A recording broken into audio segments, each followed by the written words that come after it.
اعوذ باللہ من الشیطان الرجیم بسم اللہ الرحمن الرحیم ربی اشرح لی صدری ویسر لی امری واحلل عقدۃ من لسانی یفقہوا قولی نحمدہ ونصلی علی رسولہ الکریم۔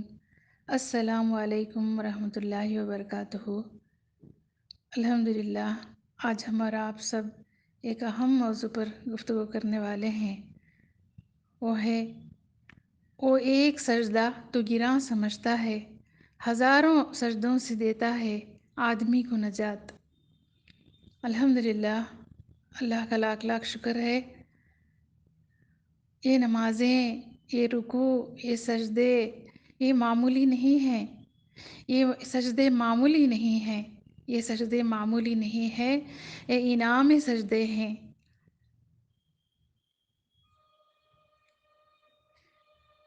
اگر سجدے کی توفیق ہو جائے، سبحان اللہ، سجدے سے سر نہیں اٹھائیں گے، کیونکہ جنت میں سجدے نہیں ہیں، وہاں جنت میں سجدے نہیں ہیں۔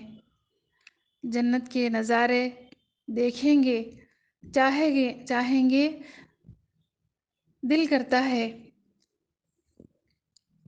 جنت میں سجدے کریں گے، تو اللہ تبارک تعالیٰ سجدہ کرنے سے جنت میں روکیں گے۔ سجدے کا مقام جنت میں نہیں ہے۔ دنیا سجدے کا مقام تھا، وہاں سجدے کا مقام دیا تھا، وہاں سجدے کے موقع دیے تھے۔ دنیا میں جتنے چاہے سجدے کر لے، دنیا میں جتنے چاہے سجدے کر لے، دنیا میں موقع دیے تھے سجدے کا۔ یہ جنت تو اس کا انعام ہے۔ دنیا میں جو سجدے کرتے تھے، جنت میں سجدوں کا مقام ہے، انعام ہے۔ یہ انعام میں سجدہ ہے۔ دنیا میں جو سجدے کرتے تھے، اس کو انعام سجدہ جنت میں ہے، اور جنت میں مقام سجدہ ہے۔ یہاں یہ سجدے کی دولت نہیں ملے گی۔ دنیا کے سجدے بہت بڑی دولت ہے۔ وہاں تو سجدے کے وہی سجدے ہیں، اس کے اندازے کریں گے۔ سجدے کی نعمت کا آج ہم سجدے سے بھاگتے ہیں، اس سجدے کی قدر نہیں کرتے۔ کبھی نماز پڑھیں گے، کبھی دیکھا جائے گا، کبھی کبھی پڑھ لیں گے، دیکھا جائے گا، کبھی نماز پڑھ لیں گے، ایسا ٹالتے ٹالتے رہیں گے۔ ایک دن وہ آ جائے گا جو اللہ سے ملاقات کرنے کا۔ اس سجدے کی حقیقت معلوم ہوگی تو سجدے سے سر نہیں اٹھائیں گے۔ وہ ایک سجدہ تو گراں سمجھتا تھا، ہزاروں سجدوں سے دیتا ہے آدمی کو نجات۔ فرمایا رسول اللہ صلی اللہ علیہ وسلم نے، ایک درخت کی ٹہنی ہاتھ میں لے، اس کے پتے اور بھی گرنے لگے، تو آپ صلی اللہ علیہ وسلم نے فرمایا، ابو ذر رضی اللہ عنہ، مسلمان بندے جب اخلاص سے اللہ کے لیے نماز پڑھتے ہیں تو اس کے گناہ ایسے ہی گرتے ہیں جیسے یہ پتے درخت سے گر رہے ہیں۔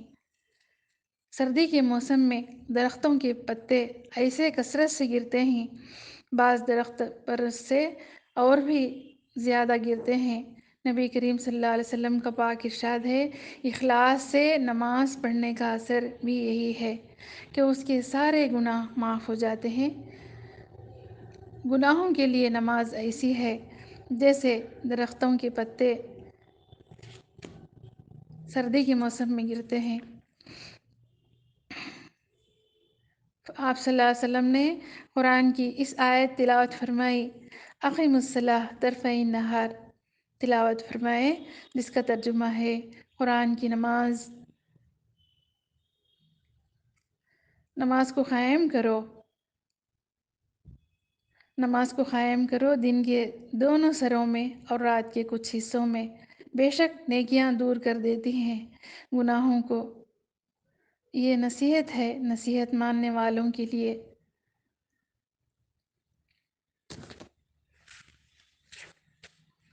حضرت ابو عثمان رضی اللہ عنہ کہتے ہیں حضرت سلمان رضی اللہ عنہ کے ساتھ یہ ایک درخت کے نیچے تھے۔